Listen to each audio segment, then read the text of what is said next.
Comment rester motivé pendant les moments difficiles? Imaginez que vous êtes dans une tempête où l'effort du vent vous déroute et tout semble s'effondrer autour de vous et vous n'avez aucune issue à votre problème ni à votre situation. Vous êtes pétrifié par les vagues de difficultés, des soucis et des inquiétudes. Comment rester attaché à votre idéologie, à vos rêves et à vos objectifs? Alors dans cette vidéo, j'aimerais vous partager des astuces concrètes et des outils utilisés par les grands leaders, des grands entrepreneurs. Mais avant de continuer, si c'est ta première fois sur ma chaîne ici, je m'appelle Emmanuel Abba et je parle du développement personnel, de l'entrepreneuriat et de la motivation. Alors si cette thématique-là t'intéresse, je t'invite à t'abonner ou à laisser un pouce bleu pour montrer à l'algorithme que ce contenu est très intéressant.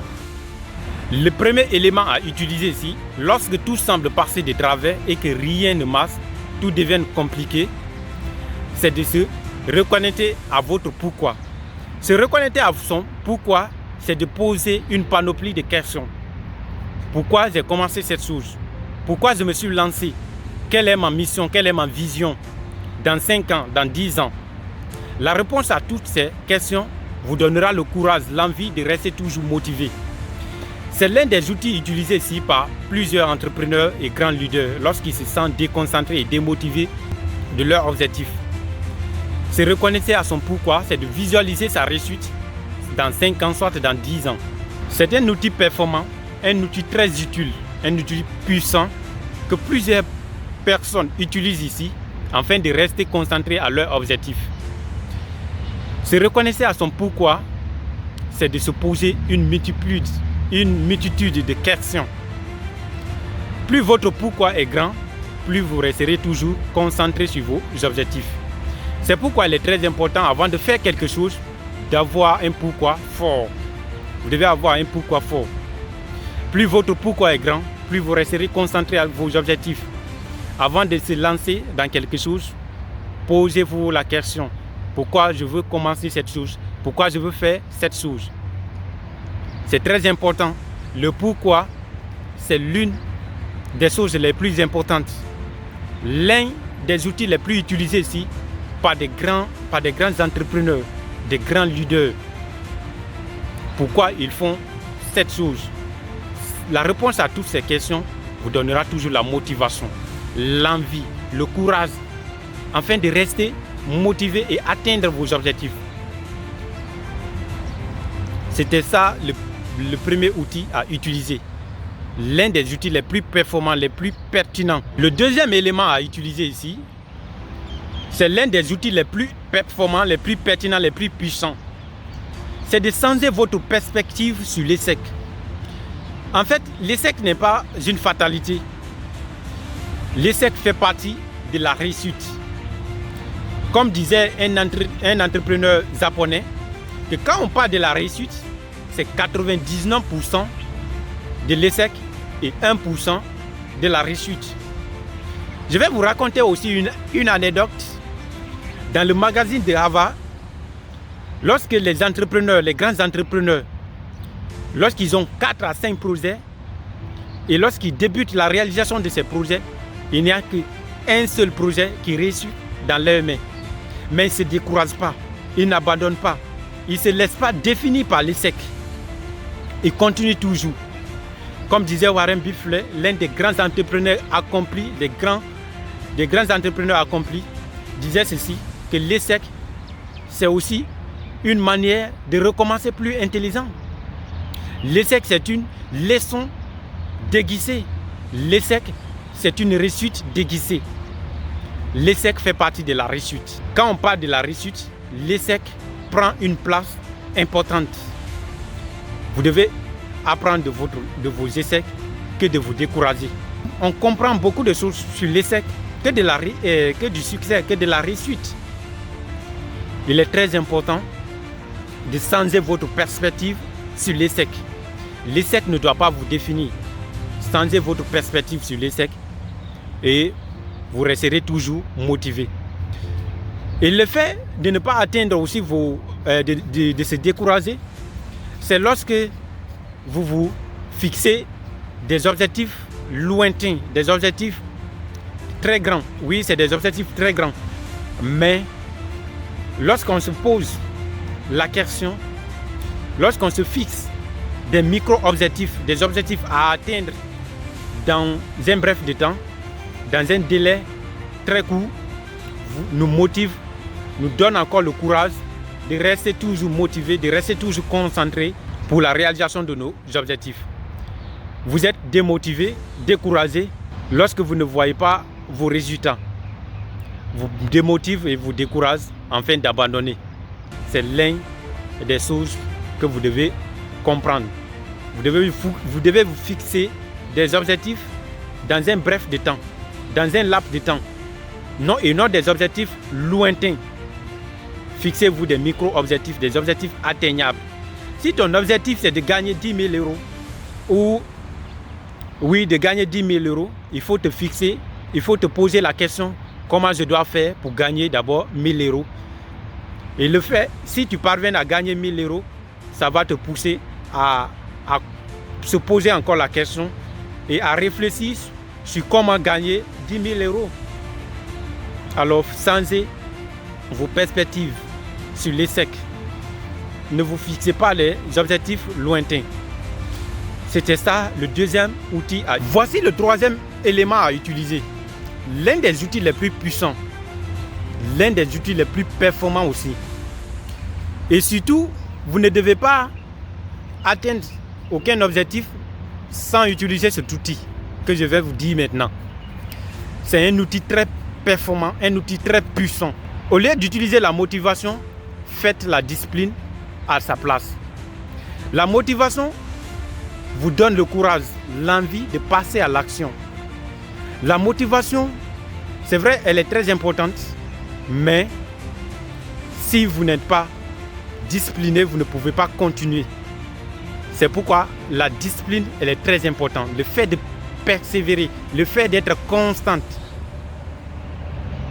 vous donnera toujours le courage, la motivation à rester concentré sur votre idéologie et à rester attaché à vos objectifs afin de ne jamais abandonner. La persévérance, la discipline, c'est l'un des outils les plus importants. Au lieu d'utiliser la motivation, soyez plutôt discipliné. Soyez plutôt discipliné. Utilisez la discipline à la place de la motivation. La discipline, c'est lorsque tu te sens fatigué, tu te sens découragé, mais tu fais. C'est lorsque tout va mal, mais tu te dis non, je vais passer toujours à l'action. Je vais le faire, quels que soient les problèmes, quelles que soient les difficultés, quelle que soit la situation dans laquelle je me trouve aujourd'hui, je vais passer à l'action. Je vais réaliser, je vais atteindre mes objectifs. C'est ça qu'on appelle la discipline, l'un des outils les plus performants. Alors, au lieu d'utiliser la motivation vous donne l'envie, le courage, vous motive de passer à l'action. Mais si vous n'êtes pas discipliné, vous ne pouvez pas rester jusqu'à la fin. C'est pourquoi il est très important d'appliquer la discipline, la persévérance. Lorsque vous appliquez tous les outils que je vous donne dans cette vidéo, vous serez toujours motivé et resterez toujours attaché à vos objectifs. Et le dernier élément que je vous conseille aussi d'utiliser, qui est très très important, un outil performant, un outil puissant que vous devez surtout utiliser, c'est de vous entourer de bonnes personnes, des personnes qui partagent les mêmes idéologies que vous, les personnes qui partagent les mêmes idées que vous, les mêmes objectifs, les mêmes rêves. Et lorsque vous êtes entouré par des bonnes personnes, des personnes qui ont une pensée positive, lorsqu'ils sentent que vous êtes démotivé, vous êtes un peu déconnecté à vos objectifs, à ce que vous avez commencé, ces personnes viendront vous demander, mon frère ou ma soeur, je te voyais faire cette belle chose, mais pourquoi tu as arrêté? Je ne te vois plus cette motivation-là en toi. Je ne te vois plus passer à l'action. Et lorsque tu as une telle personne qui t'encourage à faire ces choses, tu ne peux jamais être découragé, tu ne peux jamais être démotivé. C'est pourquoi il est très important de choisir son entourage. il est très important. Vous avez le choix de choisir votre entourage. Vous avez le choix de choisir votre entourage. Et votre entourage, si vous faites un mauvais choix, votre entourage aura un impact sur ce que vous voulez faire.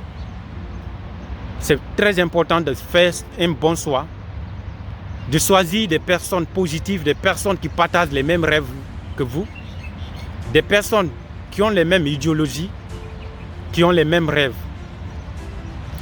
Et lorsque tout semble passer de travers, lorsque tout semble passer d'une autre façon, d'une autre manière, ces personnes-là seront des piliers très forts pour vous. Ils vous encourageront, ils vous donneront la motivation, l'envie de passer aussi à l'action, soit par leurs moyens, soit par leurs sentiments, soit par leurs émotions. Ça dépend de plusieurs choses par lesquelles ils viendront vous motiver. C'est très important de choisir votre entourage. Nous sommes la moyenne des 5 personnes avec lesquelles on se promène le plus souvent. Donc choisir son entourage, c'est un problème crucial, c'est un problème très important. Ne vous laissez pas définir par les énergies négatives. Ne vous laissez pas attirer par les énergies négatives des personnes qui n'ont aucune pensée positive, des personnes qui n'ont aucun objectif, qui n'ont aucun rêve. Lorsque vous êtes parmi ces personnes-là, alors il est très difficile pour vous à vous en sortir, à trouver une issue à votre situation. Ils feront tout pour mettre les bâtons dans les roues. Ils feront tout pour vous déstabiliser. Ils feront tout pour vous anéantir. Ils feront tout en sorte que votre objectif ou vos rêves ne trouvent pas de but spécifique. Donc c'est pourquoi il est très important de se faire entourer par des personnes positives, des personnes qui ont une énergie positive, qui peuvent vous encourager, qui peuvent vous donner la motivation et qui sont là toujours pour vous soutenir spirituellement, financièrement et avoir dans tous les plans. Lorsque vous avez ces personnes-là, je vous assure, vous pouvez atteindre vos objectifs et vous pouvez rester toujours concentré sur ce que vous avez débuté. Alors c'était ces 4 éléments que je devais partager avec vous dans cette vidéo. Mais je vais faire un petit récapitulatif très rapidement sur ces 4 éléments afin que vous puissiez aussi les retenir très vite. Le premier élément que je dis dans cette vidéo, c'est le fait de se reconnecter à son pourquoi. Se reconnecter à son pourquoi, c'est très important. Avoir un pourquoi fort vous pousse à rester toujours motivé, à rester toujours concentré sur votre idéologie, sur vos objectifs. C'est pourquoi il est très important d'avoir un pourquoi et d'avoir une très grande vision et de visualiser sa réussite, son succès, soit dans 5 ans, soit dans 10 ans. C'était ça le premier élément, se reconnecter à son pourquoi. Le deuxième élément, c'est le fait d'utiliser la discipline plutôt que la motivation. Utilisez la discipline plutôt que la motivation. La motivation vous donne l'envie, le courage de passer à l'action. Mais si vous n'êtes pas discipliné, vous ne pouvez pas continuer à faire ce que vous êtes censé faire. La discipline, c'est de faire quelque chose, même si tout semble passer à travers. Et lorsque vous vous sentez démotivé, lorsque vous vous sentez déconcentré, fatigué, utilisez la discipline plutôt que la motivation. Le troisième élément, c'est de changer votre perspective sur l'échec. Changer votre perspective sur l'échec. L'échec, c'est une leçon déguisée. L'échec, c'est une réussite déguisée. L'échec fait partie de la réussite. Changez votre perspective sur l'échec. On apprend beaucoup de nos échecs qu'à nos réussites. Au lieu de se faire définir par l'échec, plutôt utiliser l'échec comme une leçon. Cette anecdote que je vous ai parlé, qui s'est passée dans le magazine de Harvard, lorsque les entrepreneurs, des grands entrepreneurs accomplis, qu'ils ont des grands projets, 5 à 4 projets, mais lorsque qui débutent la réalisation de ces projets, il n'y a qu'un seul projet qui réussit dans leurs mains. Ça fait très mal, mais ceci, ils n'abandonnent pas. Ils savent que l'ESSEC, ils ont appris beaucoup sur ce qui s'est passé. Et prochainement, en commençant, ils vont recommencer en appliquant une autre manière, en appliquant une autre méthode, changer votre perspective sur l'ESSEC. Le dernier élément, c'est son entourage. Changer son entourage. Le fait d'être parmi les personnes positives, les personnes qui ont une énergie positive, les personnes qui ont la même idéologie que vous, les mêmes rêves que vous, les mêmes objectifs que vous donnera toujours la motivation, le courage et afin de rester toujours motivé, afin de rester toujours concentré, attaché à vos objectifs. Nous sommes la moyenne des 5 personnes avec qui nous nous promenons souvent. Si tu marches avec 5 voleurs, le 6e sera toi. Si tu marches avec 5 menteurs, le 6e sera toi. Alors faites très attention. Faites-vous entourer par des personnes qui ont une énergie positive, qui peuvent vous soutenir positivement, moralement et spirituellement. Alors, si tu as aimé le contenu de cette vidéo, like, abonne-toi à la chaîne pour ne pas rater les prochains contenus que je posterai ici. Et n'oublie pas surtout de partager à 5 personnes qui ont besoin de ce beau conseil. Merci. À très bientôt pour une prochaine vidéo. C'était Emmanuel.